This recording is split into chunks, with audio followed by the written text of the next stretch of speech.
창세기 41장 1절로 봉독합니다. 만 2년 후에 바로가 꿈을 꾼즉 자기가 나일 강가에 서 있는데 보니 아름답고 살찐 7 암소가 강가에서 올라와 갈밭에서 뜯어먹고 그 뒤에 또 흉하고 파리한 다른 7 암소가 나일 강가에서 올라와 그 소와 함께 나일 강가에 서 있더니 그 흉하고 파리한 소가 그 아름답고 살찐 7 소를 먹은지라. 바로가 곧 깨었다가 다시 잠이 들어 꿈을 꾸니 한 줄기에 무성하고 충실한 7 이삭이 나오고 그 후에 또 가늘고 동풍에 마른 7 이삭이 나오더니 그 가는 7 이삭이 무성하고 충실한 7 이삭을 삼킨지라. 바로가 깬즉 꿈이라. 아침에 그의 마음이 번민하여 사람을 보내어 애굽의 점술가와 현인들을 모두 불러 그들에게 그의 꿈을 말하였으나 그것을 바로에게 해석하는 자가 없었더라. 아멘. 지난 몇 주간 동안 도덕적으로 깊은 늪에 빠진 것 같은 그런 말씀을 증거해 드렸는데 오늘은 좀 기사회생하는 그런 말씀이 되겠습니다. 야곱의 아들들은 한결같이 부도덕하고 추악한 모습들을 보여주고 있는데 유일하게 요셉은 가장 악한 환경에 처했으면서도 그리고 엄청난 유혹까지 받았으면서도 전혀 동요 없이 그 모든 시험을 잘 이겨내고 오히려 전화 위복으로 형통되어지는 그러한 역사가 이루어집니다. 여러 가지 시험들이 많이 동시에 들어오면 사실 사람들이 거기서 헤어나오기가 힘듭니다. 쉽지 않습니다. 하지만 그것만 잘 이겨낸다고 한다면 그 다음부터는 그 어떤 시험도 더 이상 시험들이 아닙니다. 오히려 그것은 내가 가야 할 길을 하나님이 인도하시는 그 길을 더 쉽고 편하고 빠르게 갈 수 있도록 뒤에서 불어주는 바람과 같습니다. 그래서 시험이 이제는 선선한 바람이 되어서 나를 시원시원하게 소원의 항구로 인도해주는 그러한 지름길이 될 수가 있어요. 그래서 우리는 이 시험 자체가 두려운 게 아니고 시험을 어떻게 하면 잘 이겨낼까, 그게 이제 관건이고요. 그것만 잘 이겨낸다면 오히려 없는 것보다 훨씬 더 낫습니다. 오히려 항상 우리 하나님께서는 우리에게 전화위복의 역사를 이루어내셔요. 이 사실만 우리가 기억하면 어떤 것도 올 테면 오라, 불 테면 불어라, 당당하게 우리가 맞서 나갈 수 있는 그런 힘도 발생하지요. 제가 오늘 묵상한 말씀이 아가서의 말씀인데 아가서 4장 16절에 북풍아 일어나라, 남풍아 오라, 나의 동산에 불어서 향기를 날리라. 나의 사랑하는 자가 그 동산에 들어가서 아름다운 열매 먹기를 원하노라. 오히려 북풍과 남풍 불면 불수록 나에게서는 더 큰 향기가 날 뿐이고 오히려 사랑하는 자와 더 가까운 그런 관계만 맺을 수 있다. 오히려 더 하나님과의 관계가 더 밀접해질 수 있고 우리가 하나님의 은혜 속에 더욱 풍덩 빠질 수 있는 그런 기회가 된다는 그런 말씀이 되겠습니다. 그래서 요셉에게 왔던 그 많은 시험들, 이거는 오히려 다 합력해서 하나님의 영광을 나타내고 또 본인도 하나님의 그 은혜 속에 풍덩 젖어드는 그런 결과가 맺혀지게 됩니다. 오늘은 시험을 극복한 요셉이 일약 애굽의 왕에게 청거가 되어지고 마침내 총리직에 오르는 그러한 장면이 소개될 것입니다. 그리고 형제들은 기근이라는 어려움에 봉착해서 애굽으로 내려와서 이제 살기 위해서죠. 결국 요셉에게 무릎을 꿇고 절하는 이런 결과가 만들어집니다.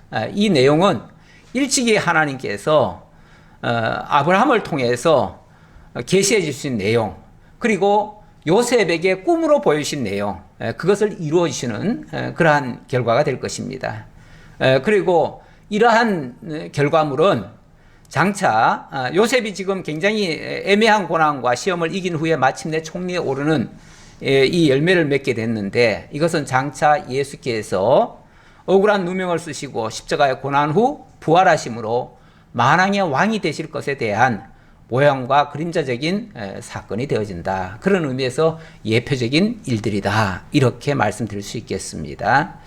자, 1절로 8절에서는 애고방 바로가 아무도 꿈을 해석하지 못하자 너무너무 괴로워하는 그런 장면이 나옵니다. 만 2년 후에 바로가 꿈을 꾸었다 그럽니다.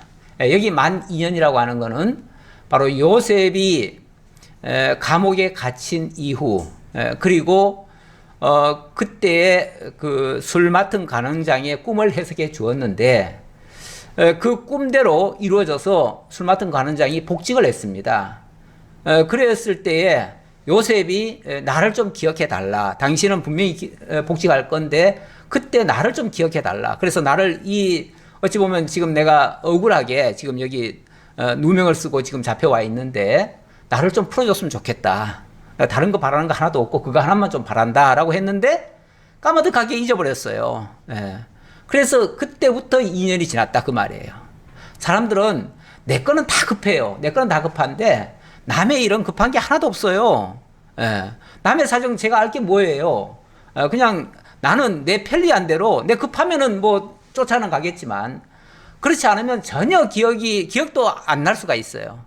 특히 우리 남자들은 특히 일에 중독이 돼 있어요. 대부분 남자들은. 그러다 보니까 사소한 거는 기억도 잘 안 해요. 가끔 집사람이 저한테 물어요. 무슨 얘기를 하는데 난 처음 듣는 소리야. 아니 그걸 그렇게 얘기를 했는데 왜 그걸 못 기억을 했냐고 그래요. 근데 나는 처음 듣는 소리 같아요. 왜냐하면 나는 별로 관심이 없이 들었어요. 그러다 보니까 기억이 안 났던 거예요. 근데 가만히 생각하니까 언젠가 말한 것 같긴 해요. 그러니까 그만큼 우리는 관심 없는 거에는 신경도 안 씁니다. 사실은 신경 안 써요. 그러니까 잊을 수 있는 거죠. 술 맡은 간원장이 그 뭐 하찮게 그 감옥 안에서 만난 사람 이야기 뭐하러 듣겠어요. 물론 자기가 이익을 취한 거는 있어요. 하지만 그건 그거고 그건 뭐 그렇게 하찮은 사람 이야기를 듣겠어요. 더군다나 지금 왕 앞에 가서 술을 따르는 사람이에요. 늘 왕의 안색을 살피고 왕과 함께 사는 사람이에요. 신경이 온통 왕에게만 가 있죠. 왕의 일거수일투족은 다 기억하고 있어요. 다 알고 있어요. 그 스케줄은 쫙 깨고 있어요. 하지만 그 외의 자기 사생활도 어쩌면 없을 거예요. 이 사람은. 오로지 왕만 위해서 사는 사람이에요. 그러다 보니까 기억할 리가 없지요. 기억할 리가 없어요. 그리고 기억했으면 안 되고요. 하나님의 역사가 안 일어나고요. 안 됐기 때문에 결국은 하나님의 역사가 일어나는데, 그래서 저는 기억 안 해준 게 너무너무 고맙다. 이렇게 생각이 듭니다. 자, 그런데 왕이 꿈을 꿨어요. 꿈을 꿨는데 너무 이상한 꿈이에요. 너무 이상하다기보다도 너무 생생한 꿈이야. 그리고 전혀 자기와 무관한 얘기 같은데 너무 생생하게 꾼 거예요. 그래서 너무 놀래서 일단 중간에 한번 일어났어요. 참 이상하다. 어떻게 이런 꿈이 있을까 하고 다시 잠이 들었는데 또 비슷한 꿈이 또 꿔진 거예요. 연거푸 꿔진 거예요. 거의 연속곡처럼 비슷한 꿈이 연속적으로 꾸어진다는 것은 사실은 불가능한 얘기거든요. 우리도 가끔 꾸지요. 그래서 너무 이상한 꿈을 꾸면 깜짝 놀라기도 하지요. 그런데 잠시 지나면요, 다 잊어버려요. 기억이 안 나요. 물론 제 경험이지만은 저는 기억이 잘 안 나요. 그런데 그런 기억도 잘 안 날 꿈이 연속적으로 꾸어진다? 그리고 너무 생생하다? 이게 사라지지 않는다? 그러면 그것 때문에 도대체 이게 뭘까 하고 굉장히 번민스럽죠. 그래서 아침에 일어나자마자 점술가들, 왕 곁에는 늘 그 점술가들이 있습니다. 왜냐하면 미래를 예측을 해야 되니까. 그래서 점술가들이 있고 또 현인들이 또 있습니다. 현인들은 어찌 보면 굉장히 지혜로운 사람이에요. 똑똑한 사람들이에요. 머리 좋은 사람들이에요. 박사들이에요. 전부 다. 이런 사람, 그러니까 최고의 엘리트들을 옆에다 두고 있어요. 그래서 그런 사람들을 다 불렀어요. 하나는 어찌 보면 좀 신령한 쪽에 있는 사람들, 점술가들은 그런 쪽이죠. 또 하나는 현실적으로 정확하게 해석해 줄 사람, 그런 사람을 다 동원해 가지고 다 물어봤어요. 아무도 모르겠다는 거예요. 아무도 모르겠다는 거예요. 이게 좀 누구라도 비슷한 얘기라도 해주면은 그냥 그걸로 듣고 그냥 넘어갈 텐데 아무도 모르겠다니까 더 궁금한 거예요. 그렇죠. 사람들은 뭔가 풀리면은 더 이상 궁금해하지 않습니다. 그런데 해석이 안 되면 더 힘든 거예요. 더 알고 싶은 거예요. 그것 때문에 쉽게 말하면은 입맛도 잃었어요. 재미도 하나도 없어져 버렸어요. 이거 뭔가 앞으로 굉장히 흉한 일이 일어나지 않겠는가. 이런 어떤 불길한 예감도 들고 그것 때문에 걱정이 돼가지고 이 왕은 사실은요 참 왕은 편하겠다 싶지만 안 그렇습니다. 원래 이 윗자리로 올라갈수록요 신경은 더 많이 씁니다. 남들은 그냥 노동자들은요 그냥 일하고 저녁에 그냥 씻고 자면은 아무것도 생각할 게 없어요. 고민거리가 없어요. 그런데 이 왕들은요 잠자면서도 고민을 합니다. 정말 어떻게 다스려야 될까 그걸 걱정하면 이게 나라가 크면 클수록 더 그렇습니다. 그래서 사실은 세상 사람들은 자꾸 욕심껏 자꾸 막 늘리는데 나라도 키우고 막 하는데 사실은 그러면 그럴수록 더 힘든 거예요. 그러니까 그거 꼭 좋다고 할 건 아니에요. 자, 어쨌든 더 힘드니까 그냥 아마 제대로 음식도 안 먹고 술 따라주는 자가 옆에서 술을 따라줘도 즐겁질 않아. 마시려고 하고 싶지도 않아. 그리고 계속 그것만 신경 쓰고 있는 거예요. 그러니까 이 술 맡은 가론장은 늘 안색을 살피고 있잖아요. 그렇죠? 늘 왕 곁에서 어떻게 하면 왕을 기분 좋게 할까? 어떻게 하면 왕이 근심하지 않게 할까? 늘 그걸 지금 늘 살핍니다. 옛날에 우리나라도 보니까 임금들 곁에는요, 정말 임금이 아침에 소변 보고 똥 싼 것까지도 다 점검하더라고요. 그래가지고 실제로 자기가 입으로 먹어도 봐요. 예. 그 더럽다고 생각하는 게 아니라 그만큼 왕에게는 조금이라도 뭔가 문제가 있으면 안 된다는 거를 지금 그렇게 자기가 자기 몸을 희생해서라도 해야 돼요. 예, 왕을 위해서는. 예, 그러는데 이 술 맡은 간원장이 왕이 왜 저렇게 고민을 할까? 왜 저렇게 힘들게 할까? 그래가지고 가만히 생각해 보니까 꿈 때문이거든요. 딴 거 하나도 없어요. 꿈 때문이에요. 꿈이 도대체 뭐길래 그럴까? 물론 얘기도 했다고 했죠. 예, 했는데 자기는 모르겠는데 그때 딱 생각나는 게 있어요. 자기가 2년 전에 그 억울한 누명을 쓰고 감옥에 갇혔는데 그때 옆에 있던 그 감옥의 총무가 자기한테 다가와가지고 그 꿈을 해석을 해줬는데 그게 정확히 맞았다는 거예요. 그제서야 그 생각이 나는 거예요. 예, 그제서야 그 생각이 나가지고 9절 술 맡은 간원장이 바로에게 말하여 이르되 내가 오늘 내 죄를 기억하나이다. 오늘 내 죄를 기억하나이다.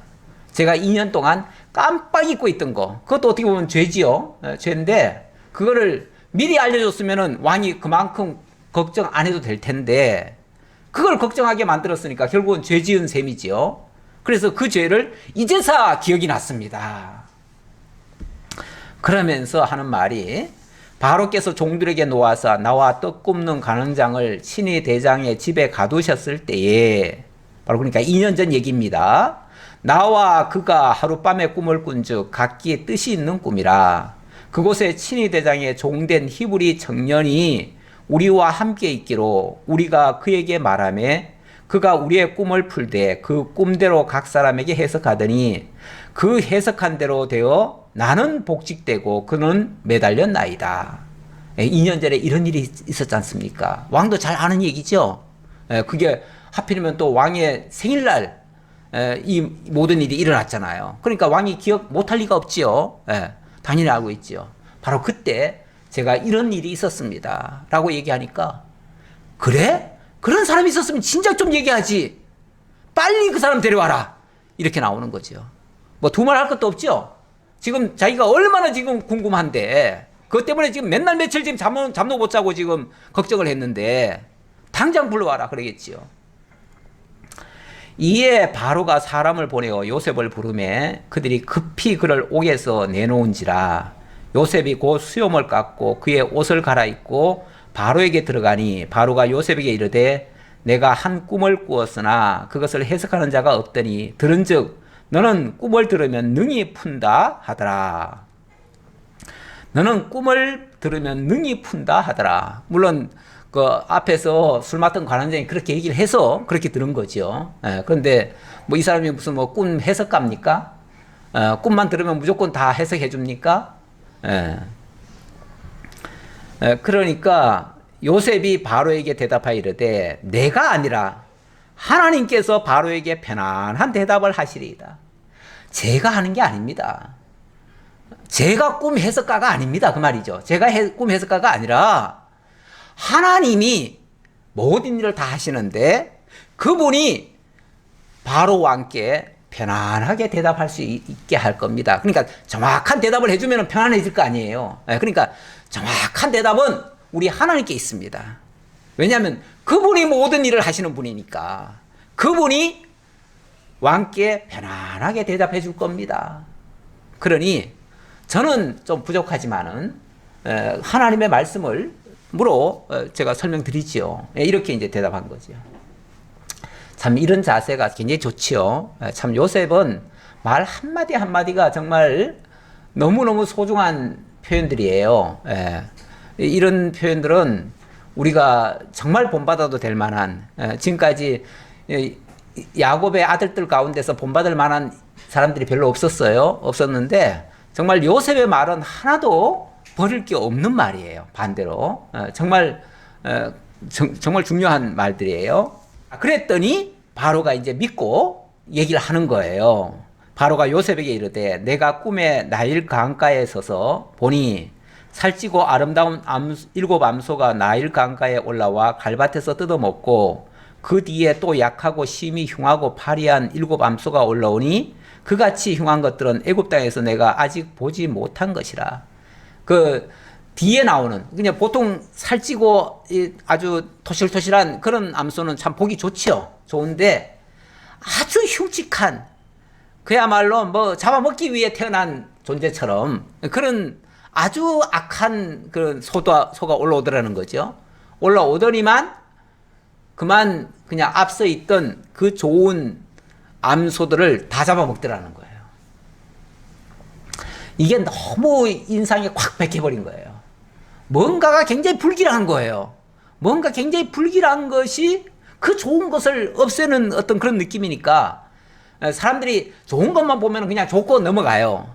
근데 굉장히 불길한 거는 이게 계속 남아요. 그러니까 이게 이제 아주 인상이 남아가지고 그걸 이제 얘기를 한 거예요. 그 파리하고 흉한 소가 처음에 7소를 먹었으나 먹은 듯 하지 아니하고 여전히 흉하더라. 원래 그렇게 살도 없고 흉한 것이 만약에 살찐 걸 먹었으면은 지라도 그러면 살이 쪄야 될 거 아니야. 근데 지도 살을 안 쪄. 그러면서 여전히 흉한 것이 여전히 횡행하더라는 거죠. 이렇게 되면 그 뒤에 그 흉한 것이 뭔가 계속 지속될 거라 그런 뜻이잖아요. 굉장히 안 좋은 게 지속될 거다 그런 의미잖아요. 그러니까 너무 흉측해가지고 자기가 깨었다가 내가 먹었으나 먹은 듯 하지 아니하고 여전히 흉하더라. 내가 곧 깨었다가 다시 꿈에 보니 한 줄기가 무성하고 충실한 7 이삭이 나오고 그 후에 또 가늘고 동풍에 마른 7 이삭이 나더니 그 가는 이삭이 좋은 7 이삭을 삼키더라. 내가 그 꿈을 점술가에게 말하였으나 그것을 내게 풀이해 주는 자가 없느니라. 그 뒤에는 물론 조금 다릅니다. 다르지만은 유사한 패턴을 가지고 있는 거죠. 그런데 이런 거를 도대체 2번이나 연속으로 꺼서 이게 도대체 뭘까 너무 고민스러워서 점술가들에게 다 얘기했는데 아무도 해석을 못 해주더라. 요셉이 바로에게 아뢰되 바로의 꿈은 하나라. 하나님이 그가 하실 일을 바로에게 보이심이니이다. 이 바로는 원래는 이름은 아니에요. 이름은 아니고 뭐 황제의 호라고 해야 될까요? 아니 뭐 황제라고 표현을 해야겠죠. 바로 황제께서 꾸신 꿈은 2개를 꾸셨다고 하지만 사실은 하나입니다. 라고 얘기를 하면서 그거는 하나님께서 이제 앞으로 하실 일을 왕께 보여주신 겁니다. 그 얘기예요. 이게 그냥 단순한 지나갈 꿈이 아니고 하나님이 이제 왕의 나라에 하실 일을 지금 보여준 겁니다. 하실 일. 그러니까 하나님의 일이라는 거죠. 하나님의 일을 보여주신 겁니다. 그러면서 그러니까 아주 더 기가 솔깃하지요. 예. 하나님이라는 그 신, 물론 바로는 그 신을 잘 모르겠지요. 잘 모르겠지만 어쨌든 천지의 대주제 같은 그분이 지금 뭔가를 우리나라에 엄청난 뭔가를 하실 거다. 지금 이건 분명한 얘기 아니에요? 그러니까 뭐 믿든 안 믿든 그거는 다 두려움을 느낍니다. 사실 하나님의 그 실체를 잘 몰라서 그렇지 하나님 자체를 부정하는 사람은 거의 없습니다. 분명히 신은 있을 거다. 이걸까지는 누구든지 다 생각을 해요. 하는데 그 신이 어떤 신인지를 잘 몰라가지고 때로는 그 신을 대적하는 사람도 있고 하지만은 원칙적으로 신을 무조건 부정하고 거부하는 사람은 많지 않아요. 그래서 자기는 안 믿더라도 그런 신이 있다고 하면 어쨌든 뭔가 큰 역사를 할 수는 있겠다라고 하는 그런 생각을 가집니다. 그리고 뭐 점술가를 의지한다 또는 다른 종교를 가지고 있다. 그것도 맹신을 의지하기 때문에 인정하기 때문에 다 믿는 거지. 그렇지 않으면 아예 그것조차도 없지요. 예. 자, 그다음 자 그러면서 이제 해석을 하기 시작합니다. 일곱 좋은 암소는 일곱 해요.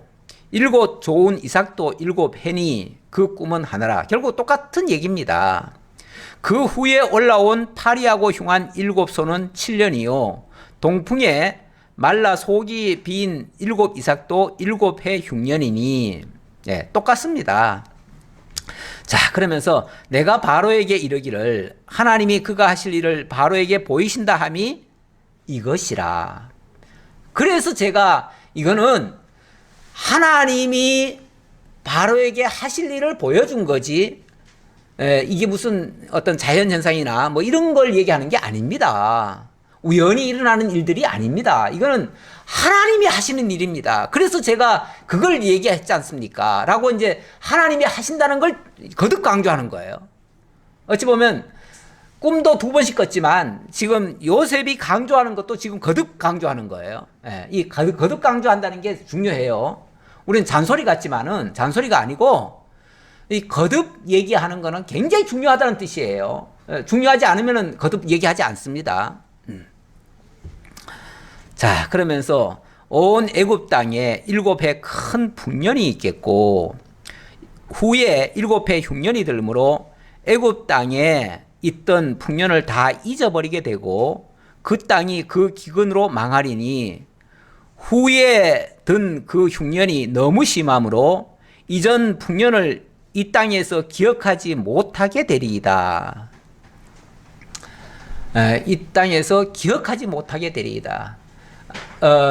흉년이 너무 고통이 쉽게 말하면 7년 동안이나 이어지니까 그 전에 분명히 7년 풍년이 있었지만 그 7년 풍년을 아무도 기억 안 할 겁니다. 이 얘기예요. 사람들이 보면은요 옛날에 안 좋았던 얘기들은 다 기억합니다. 그렇죠? 다 기억하는데 옛날에 좋았던 이야기들은요 그때는 되게 좋았어요. 그런데 길이길이 기억하고 그걸 계속 얘기하는 사람은 별로 없어요. 그렇죠? 그리고 안 좋았던 것 때문에 좋았던 거는 다 잊어버려요. 다 잊어버려요. 그리고 아예 기억도 안 해버려요. 그런 경우가 많아요. 그래서 기억도 이거 선택적 기억이죠. 그러니까 우리가 선택적 기억을 많이 합니다. 원래 정의도 선택적 정의는 옳은 게 아니에요. 요즘 뭐 선택과 뭐 공정 뭐 정의 이런 얘기를 많이 하지만은 사람들이요 자기는 항상 옳다고 생각하고 남은 다 틀렸다고 생각하기 때문에 자기는 공정하다 얘기하지만은 그거는 공정한 게 아니에요. 그건 선택적 공정이에요. 그런 것은 제3자가 그건 얘기해야지 당사자가 나는 공정한 사람입니다 이렇게 얘기하면 그거는 아무도 못 믿을 얘기예요. 그러니까 이것도 기억도 이렇게 좋은 것은 기억하지 못할 겁니다. 뭐 사람이 너무 힘들면 그렇죠. 우리 하나님이 우리한테 주신 것이 어찌 어려운 시험만 주셨겠습니까? 엄청난 복도 많이 주셨겠지요. 그래서 우리 찬송가에 보면은 받은 복을 세어보아라 이런 말을 해요. 이런 받은 복을 세어보아라. 그러면은 복 받은 게 너무너무 많고 하나님의 은혜가 너무너무 많아가지고 그것만 기억하다 보면 지금 현재 어렵고 고통스러운 일들은 자연스럽게 그거는 상쇄가 되고도 남지요. 예. 그래서 하나님께 이렇게 많은 은혜를 입었는데 내가 뭘 지금 불평하지? 무슨 불만이지 내가? 왜 내가 불만했지? 이렇게 나올 수 있는데 그거는 기억 안 하고 그냥 현재 어려운 것만 계속 얘기하면요. 이것도 힘들고 저것도 힘들고 막 죽겠어. 나는 못 살겠어. 이렇게 나오죠.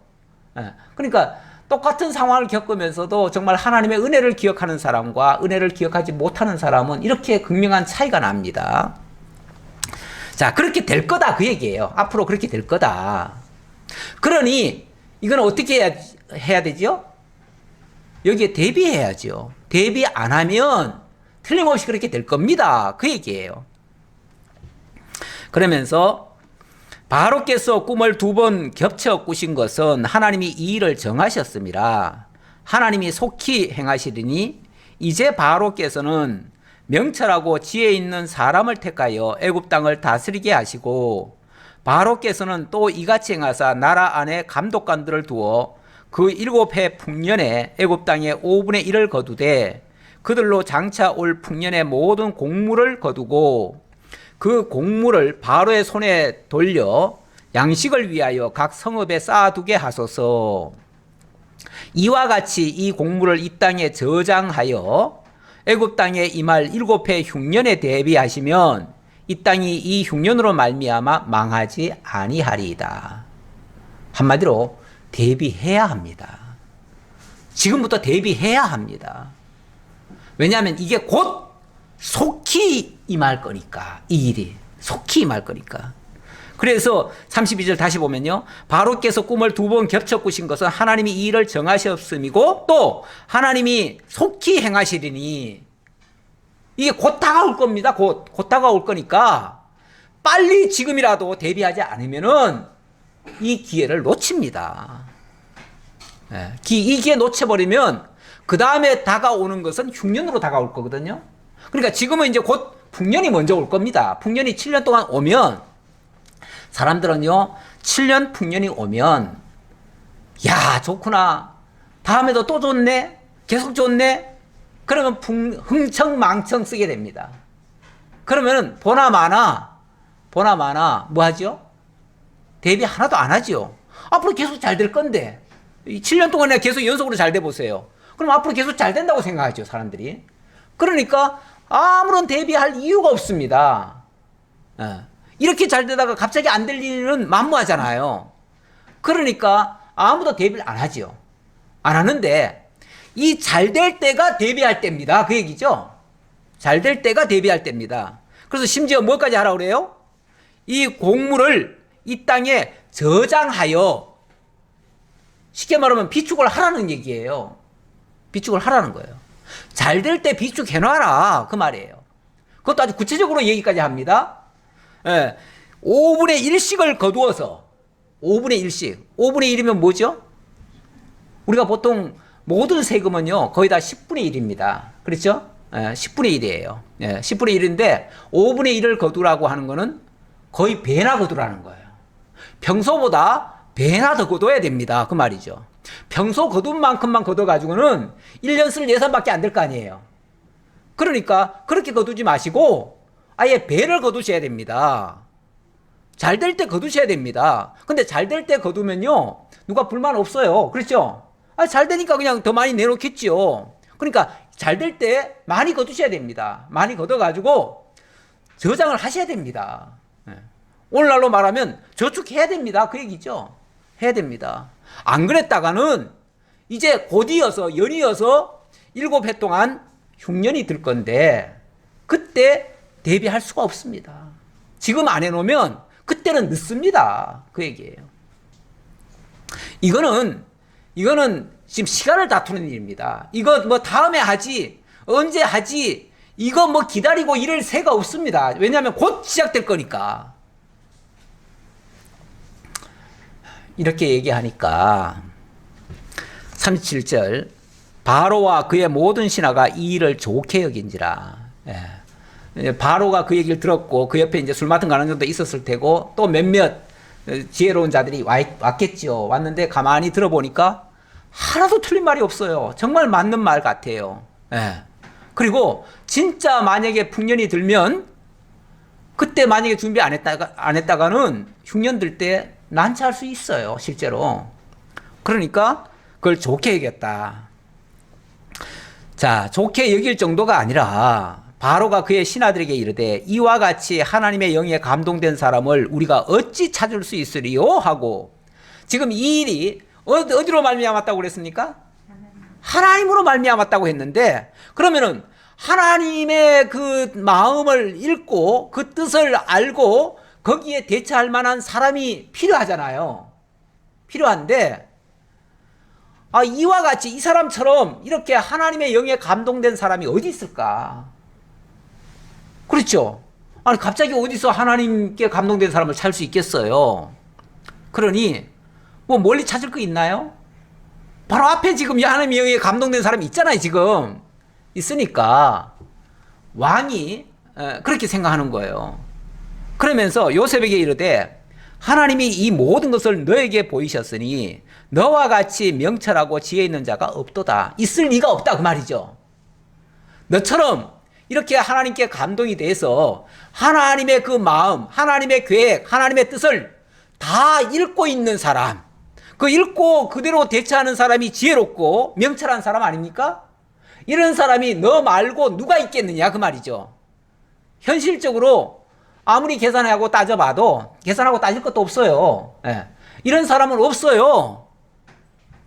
그러니까 뭐 이 사람의 과거 신분이 어쩌고 저쩌고 이건 다 쓸데없는 얘기예요. 그리고 왕으로서는요, 앞으로 이 나라의 존망을 책임져야 될 사람이에요. 그렇죠? 이 나라가 정말 흥왕할 수 있는지, 아니면 분명히 그 한 세대 또는 자기 시대를 지나다 보면 어려움이 올 때가 있어요. 항상 있어요. 있는데 그때를 극복할 만한 사람 진짜 필요하거든요. 필요한데 정말 이 사람 같이 이렇게 하나님의 영에 감동된 사람, 하나님의 뜻을 아는 사람은 있을 리가 없다. 그러니 네가 해라. 네가 적임자다. 이렇게 보는 거죠. 그러면서 너는 내 집을 다스리라. 네가 좀 다스려다오. 그 말이죠. 네가 다스려다오. 그런데 그 정도의 어떤 일을 하려면은 지금 말하는 거는 어찌 보면 왕이 해야 될 일인데 그 왕을 자기는 솔직히 없잖아요. 자기는 자신이 없잖아요. 바로가. 자기는 자신이 없어요. 그런데 이걸 할 만한 사람, 그렇다고 해서 어떤 힘 있는 사람한테 맡겨놓으면 그 사람들은 하나님의 이 뜻을 모르잖아요. 모르는 사람한테 맡겨놓을 수는 없잖아요. 그러니 어차피 왕권은 내가 가지고 있는데 그 대신 이 왕의 권한을 너에게 좀 줄 테니까 네가 좀 해다오 그 말이죠. 네가 내 수족이 돼가지고 내 수족처럼 네가 좀 해다오. 이 얘기죠.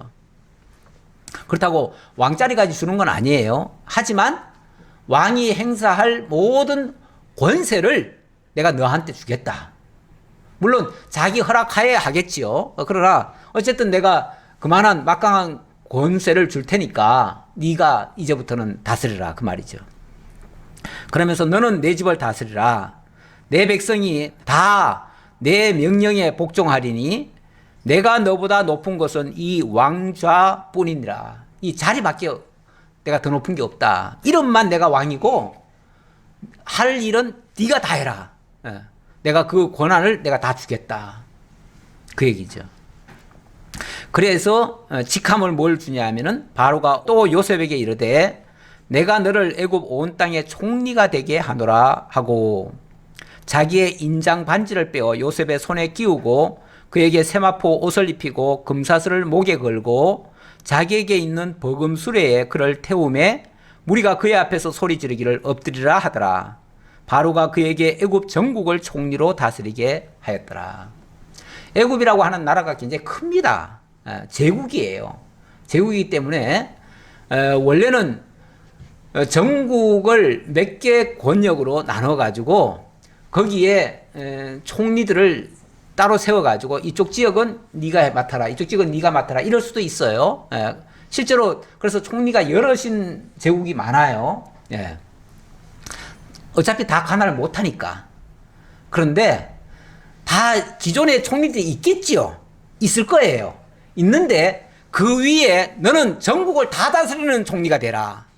그러면서 총리들 위에다가 총리를 또 하나 만든 거예요. 만들어 가지고 쉽게 말하면 네가 이 총리들 다 관장해라. 어차피 총리들한테는 지방 분권처럼 요즘 지방 시장들처럼 어느 정도의 권한을 맡겨놨는데 네가 그것을 다 총괄해라. 원래는 그 총괄하는 일이 왕이 하는 일이죠. 왕이 하는 일인데 이 내가 하던 이 일을 내가 너한테 맡기겠다 그 말이죠. 그래서 모든 총리까지 총괄하는 그 총리. 이걸 해서 너는 전국 총리다. 전국 총리다. 그 얘기죠. 그러면서 아예 그렇게 하려면 효율적으로 일을 하려면요. 모든 걸 맡겨야 됩니다. 그렇죠? 일일이 다 허락받아가지고 하려면은 시간이 더 돼요. 요즘같이 이렇게 빠른 시대에는 뭐 전화로도 하고 뭐 인터넷으로도 하고 뭐 하니까 금방금방 될 수가 있어요. 그런데 옛날에는 뭐 하나 보고하려면 저 지방에서 한번 올라오려면요. 정말 몇 날 며칠 몇십일 뭐 이렇게 1년도 걸리고 그래요. 그러면 무슨 일이 됩니까? 그러니까 아예 너한테 내가 내 인장 반지를 줘버리겠다. 줄 테니까 인장 반지 네가 필요하면 다 찍어. 네가 알아서 다 해. 인장 반지를 준다는 거는요. 거의 왕자리까지 준 거예요. 그러니까 이름만 보좌만 나지 실무는 다 네가 해라 그 말이잖아요. 물론 뭐 한계는 뒀겠죠. 특히 이 부분에 대해서만큼은 네가 다 해라. 그 얘기겠죠. 그러니까 결국은 이름은 총리인데 전국 총리이기 때문에 결국은 왕인 거예요. 왕은 지금 여기는 왕이라고 표현되어 있지만 사실은 황제예요. 황제. 바로는 황제고 황제가 전국 총리를 둬가지고 전 세계를 전 지역을 다 총괄하게 만든 어찌 보면 왕인 거예요. 분봉왕이나 마찬가지예요. 자, 그렇게 해서 버금수레에다 태우고 세마포 옷도 입히고 그리고 모든 백성들 앞에서 아예 공포를 내버렸어요. 모든 백성들은 다 엎드리라. 요셉 앞에 다 엎드리라. 이게 이제 그 엎드리라는 말은 그 권세 아래 복종하라 그 얘기죠. 권세 아래 복종하라. 자, 그러면서 바로가 요셉에게 이르되 나는 바로라. 이 바로라는 그 말 자체만 해도 두려운 이름이에요. 나는 바로라. 애굽 온 땅에서 너의 허락이 없이는 수족을 놀릴 자가 없으리라 하고 그가 요셉의 이름을 사브낫 바네아라 하고 또 온의 제사장 보디베라의 딸 아스낫을 그에게 주어 아내로 삼게 하니라. 요셉이 나가 애굽 온 땅을 순찰하니라. 그러면서 인장 반지를 주면서 전국에 공포를 하는 거죠. 이제 이 요셉의 명령에서 요셉의 허락에서 허락받지 않고는 수족을 놓을 자가 없다. 다시 말하면 요셉의 말을 안 듣는 자는 전부 다 죽는다. 이런 식이죠. 그러면서 요셉의 말에 모든 나라는 다 군소리 하지 말고 다 그대로 따라라. 이렇게 한 거죠. 그러면서 요셉의 이름을 사브낫 바네아라 이렇게 지었다네요. 이 사브낫 바네아란 말은 은밀한 것을 드러내 보여주는 자란 뜻이에요. 은밀한 것, 다시 말하면 하나님께만 있는 하나님의 비밀을 다 알고 다 드러낸 자. 이제 앞에서 그 꿈을 정확히 해석해주고 이런 거에 의해서 이름을 그렇게 지어준 거죠. 그러니까 어찌 보면 요셉에게 권위를 더 준 거예요. 그래서 세속적인 직함인 어찌 보면 그 총리라고 하는 그 직함이 있는데 거기다가 이 사람은 은밀한 것, 다시 말하면 하나님의 비밀까지 다 아는 사람이다. 하나님의 비밀까지 다 안다면 그 앞에서 감히 입을 놀릴 사람이 있어요? 아무도 없지요. 그렇게 권위까지 준 거예요. 거기다가 제사장 보디베라의 딸 아스낫을 그에게 주어서 아내로 삼게 했다. 어찌 보면 바로는 이 요셉을 확 붙들어 놓고 싶은 거예요. 완전히 자기 사람으로 만들고 싶은 거예요. 그렇게 하려면은 어찌 보면 완전히 기화를 시켜야 되죠.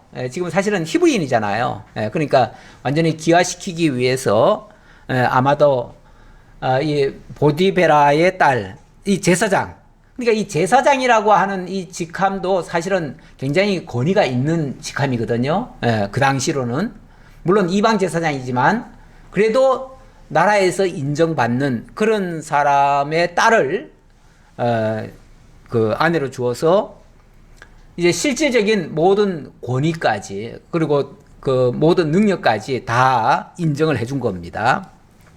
어쩌면 바로가 자기 사람 만들려고 기화시키려고 이렇게 한 것 같아요. 한 것 같은데 요셉을 이용해서 자기가 그 권세를 이제 이용하려고 했던 거죠. 이용하려고 했는데 오히려 하나님은 그 바로를 이용해서 요셉을 쓰시는 거죠. 쓰시는 거죠. 자, 46절입니다. 요셉이 애굽 왕 바로 앞에 설 때에 30세라 그가 바로 앞을 떠나 애굽 온 땅을 순찰하니 7해 풍년에 토지 소출이 심히 많은지라. 그 앞에서 요셉이 나가서 애굽 온 땅을 순찰했다 그럽니다. 아마 이 높은 자리에 올라가면요, 권세는 누리고 싶고 일은 편하게 하고 싶어 할 사람들이 많을 거예요. 그래서 자기 손수 힘들게 그 전국을 순회하면서 순찰하면서 그렇게 다 살피는 거는 쉽지 않을 텐데 이 요셉은 그런 것부터 먼저 살핍니다. 정확하게 모든 걸 다 읽는 거죠. 어떻게 지금 구조가 되어 있으며 어떤 제도로 만들어져 있으며 이런 것들을 제대로 다 살피려면 전국을 한번 시찰을 해야지요. 그래서 시찰하고 난 다음에 굉장히 성실한 거죠. 굉장히 성실하게 하고 그랬는데 이때 나이가 30세라네요. 30세.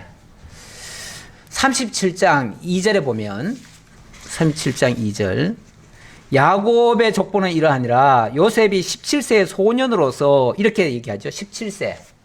17세 때 쉽게 말하면은 팔린 거예요. 그렇죠? 그때 형제들한테 미움받아가지고 팔렸는데 지금 30세에 총리가 됐어요. 그러면 몇 년 지났죠? 13년 지났어요. 14년 지났는데 제가 요즘 수요 기도회 때는 사무엘 하를 강론을 합니다. 근데 사무엘 하에 보니까 다윗이 정확한 나이는 몰라요. 그런데 이제 약 17세 정도 된 것 같아요. 16cm, 17cm 그 정도쯤에 기름 부음을 받습니다. 그래 놓고 30세에 유다 왕이 되어집니다. 그리고 구약 시대 때 모든 제사장이요 30세부터 본격적인 제사장 역할을 합니다. 그리고 우리 주 예수님도 30세에 공생애를 시작하십니다. 그리고 보면 이 성경적으로 봤을 때 아주 중요한 그 직임자들이 30살부터 일을 시작한다 이렇게 볼 수 있어요. 있는데 요즘 시대로는 30세 그러면 아직 어린 것 같잖아요. 요즘 30세는 아직 장가도 안 가고 이런 사람들이 많아요. 그래서 아직은 어리다. 애들이다. 이렇게 생각이 쉬운데 옛날에는 그렇게 생각하지 않았던 것 같아요. 옛날에는 30세가 아주 정년기라고 생각했던 것 같아요. 그리고 이렇게 17세부터 예를 들어서 굉장히 뭐 17세는 뭐 정확지 않더라도 자관 어려서부터 이렇게 많은 고난 끝에 30세부터 이제 본격적인 이런 일을 하는 걸 봤을 때 그리고 나중에 이제 예수님이 실제로 그렇게 하시는 걸 봤을 때 요셉의 이런 사건도 그냥 우연한 사건이 아니고 장차 예수 그리스도께서 30세에 공생애를 하시면서 그 고난 끝에 십자가와 부활을 통해서 정말 만왕의 왕이 되어 주실 것 그런 것들을 예표적으로 보여주고 있다. 그렇게 제가 설명드리고 싶어서 요 얘기를 조금 더 붙였습니다. 자, 7해 풍년에 토지 소출이 심히 많은지라 요셉이 애굽 땅에 있는 그 7년 곡물을 거두어 각 성에 저장하되 각 성읍 주위에 밭에 곡물을 그 성읍 중에 쌓아두매 쌓아둔 곡식이 바다 모래같이 심히 많아 세기를 그쳤으니 그 수가 한이 없음이었더라. 너무너무 많아가지고, 그렇죠. 평소보다 배나 더 거둬가지고 그것도 7년 동안이나 연속으로 거두니까 얼마나 많겠어요. 근데 아마 우리나라 같으면은 그렇게 저장하기도 힘들 것 같아. 근데 이 중동 지역은요, 의외로 사막지대도 많고 건조한 곳이 많습니다. 그래서 우리보다는 아마 그 보관하기가 좀 더 낫지 않았을까라는 예상도 해봅니다. 뭐 그건 중요한 얘기는 아니니까요. 자, 어쨌든 그렇게 모아놓고요. 흉년이 들기 전에 요셉에게 두 아들이 나되 곧 온의 제사장 보디베라의 딸 아스낫이 그에게 낳은지라. 요셉이 그의 장남의 이름을 므낫세라 하였으니 하나님이 내게 이 모든 고난과 내 아버지의 온 집 일을 잊어버리게 하셨다 함이요. 그 므낫세라고 이제 아들을 낳았다네요. 아들을 낳고 첫 번째 아들을 므낫세라 이름 지었는데, 그 므낫세라는 말의 뜻이 뭐냐면 잊어버립니다. 이렇게 나옵니다. 잊어버렸다. 우리가 그 어머니가 아기를 낳을 때 굉장히 고통스럽습니다. 그런데 낳고 나서 그 아기를 안는 순간 자기의 그 고통은 다 잊어버립니다. 그렇죠? 왜냐하면 그 기쁨이 그 고통을 다 잊게 만들어요. 이와 같이 어찌 보면 그 요셉에게도 지금까지 얼마나 많은 고통이었습니까? 고통의 연속이었죠. 그런데 이런 하나님의 그 역사를 보면서 이 엄청난 선물을 또 받으니까 그 모든 고통은 더 이상 고통이 아니었다는 거죠. 그 고통은 깡그리 잊어버릴 수 있었다는 거죠. 그래서 하나님이 주신 은혜가 고통을 다 덮었다. 이런 의미에서 잊었다라는 뜻으로 므낫세라 이렇게 이름을 지었다는 거예요. 그 다음 차남의 이름을 에브라임이라 하였으니 하나님이 나를 내가 수고한 땅에서 번성하게 하셨다 함이었더라. 이 에브라임이라는 뜻은 창성함, 번성함 이런 뜻이에요. 이거는 하나님께서 이제 더 이상 과거의 그 악한 것들은 다 잊게 만드시고 이제부터는 번성하게 만드신다. 이제는 하나님께서 엄청난 복을 누리게 이제 하신다. 이런 의미에서 에브라임이라 지었다고 말이죠. 그래서 에브라임 하면은 뭔가 이 막 번성하고 이 좋을 것을 가리키는 그런 의미이기도 합니다. 자, 그리고 나서 애굽 땅에 7해 풍년이 그치고 요셉의 말과 같이 7해 흉년이 들기 시작하며 각국에는 기근이 있으나 애굽 온 땅에는 먹을 것이 있더니, 근데 흉년이 들면요 어느 한 지역만 흉년이 드는 건 아니에요. 이게 또 전국적인 흉년뿐이 아니라 그 이웃 나라까지도 흉년이 들 수가 있어요. 그래서 이거는 국제적인 아주 기근 상황이 일어난 거죠. 지금 요즘도 보니까 뭐 바이러스가 어디 하나 생기면 여기서만 끝나는 게 아니라 그냥 전 세계로 돌잖아요. 그리고 경제 이 상황도요 어느 한쪽이 안 좋으면요 다른 데도 거의 다 안 좋아요. 그래서 이게 막 어찌 보면 다 연결돼 있어요. 세상에 사실은 연결되지 않은 건 아무것도 없습니다. 다 연결돼 있습니다. 그래서 우리가 안 좋고 또 누가 안 좋다고 해가지고 내가 기뻐할 게 아니에요. 남이 안 좋으면요 나도 안 좋아요. 그러니까 우리는 서로 좋기를 바라야지 나의 적이라고 해가지고 안 좋기를 바라다가는 나도 안 좋을 수 있어요. 그러니까 함께 좋은 쪽으로 가는 게 좋지요. 어쨌든 기근이 이웃 나라도 같이 있었다. 그런데 유일하게 애굽 온 땅에는 먹을 것이 있었다. 왜요? 저장해 뒀으니까, 비축해 뒀으니까 있었다. 다른 데는요? 다른 데는 다 먹어치웠으니까 다 먹어치우면 없는 거죠. 뭐 대비 안 하면 없는 거죠. 애굽 온 땅이 굶주리며, 그런데 당연히 애굽에서 기근이 생겼으니까 당연히 굶주리죠. 그때부터는 애굽 온 땅이 굶주리며 백성이 바로에게 부르짖어 양식을 구하는지라 바로가 애굽의 모든 백성에게 이르되 요셉에게 가서 그가 너희에게 이르는 대로 하라 하니라. 막 왕이여 우리한테 먹을 것을 주세요. 우리도 살아야 되지 않습니까? 그랬더니 그거 내가 할 문제 아니야. 저 요셉한테 가봐. 요셉한테 밀어주는 거죠. 예. 그랬더니 온 지면에 기근이 있음에 요셉이 모든 창고를 열고 애굽 백성에게 팔세. 애굽 땅에 기근이 심하며 각국 백성도 양식을 사려고 애굽에 들어와 요셉에게 이르렀으니 기근이 온 세상에 심하였습니다.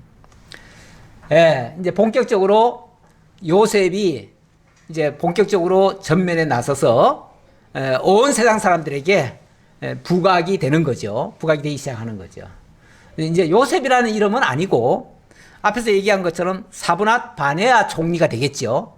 사브낫 바네아 총리가 이제부터 이제 모든 것을 다 관장한다. 그러니 무슨 문제 있으면 사브낫 바네아 총리에게 가봐라. 그가 다 해결해 줄 거다. 자연스럽게 애굽의 모든 백성들도 사브낫 바네아에게 가서 요청을 해야 되고 세상의 모든 나라 사람들이 다 사브낫 바네아에게 다 무릎 꿇어야 돼요. 이제부터 다 무릎 꿇어야 돼요. 어쨌든 힘 있는 자에게 그리고 양식진 자에게 옛날에는 무조건 이 양식진 자가 최고입니다. 양식 창고 진자에게 다 무릎 안 꿇을 수가 없어요. 이러다 보니까 나중에 누구까지 무릎 꿇죠? 야곱의 아들들, 나머지 형제들도 다 와서 무릎 꿇게 되죠. 그러니까 결국은 요셉에게 일찍이 하나님께서 꿈으로 보여주셨던 그 예언의 말씀대로 되어지는 거죠. 결국은 이 모든 사건이 우연히 일어난 게 아니고 하나님께서 치밀한 계획을 세우셨고 그것을 다 알게 해주셨고 그걸 지혜로운 자는 알았지요. 어리석은 자들은 그 말도 안 되는 소리라고 미워하고 시기하고 그것 때문에 그냥 사람 죽이려고 하고 별짓 다 했는데 지혜로운 자는 그걸 알았어요. 알았는데 정확히 그 예언의 말씀은 이루어집니다. 우리 하나님 이렇게 빈틈없는 분이셔요. 하나님의 능력 믿고 하나님의 약속의 말씀 기억하고 나쁜 거는 좀 기억하지 마시고 좋은 거는 길이길이 기억해서 그 하나님의 은혜의 영광 찬양하며 신나게 살아가시는 우리 성도님들 다 되시기를 진심으로 기원합니다. 아버지 하나님 감사합니다. 오늘도 우리 하나님의 살아서 모든 세상 만사를 주관하시고 다스려 가시는 이 놀라운 역사를 요셉 사건을 통해서 확인해 보았습니다. 우리 하나님 하시는 일이 너무나 빈틈이 없습니다. 너무나 정교하게 말씀하시고 말씀대로 이루어지시는 이 역사를 보면서 하나님은 과연 살아계시고 천지의 대주제시며 지금도 역사하시고 나를 이끌어 가시는 여호와 하나님이신 것을 믿습니다. 그 믿음 가지고 거친 세상, 악한 세상도 능히 이겨갈 수 있는 그러한 원천이 되게 하옵소서. 이 자리에 함께하고 싶어도 여러 가지 형편으로 또 건강으로 인해서 함께 참여하지 못한 성도들이 있습니다. 있는 처소에서 정말 믿음 잘 지키고 그리고 속히 함께 예배하며 하나님 찬양하며 영광 돌리는 우리 성리로교회 성도님들 다 될 수 있도록 함께 해 주옵소서. 감사드리옵고 예수님 이름으로 기도하옵나이다. 아멘.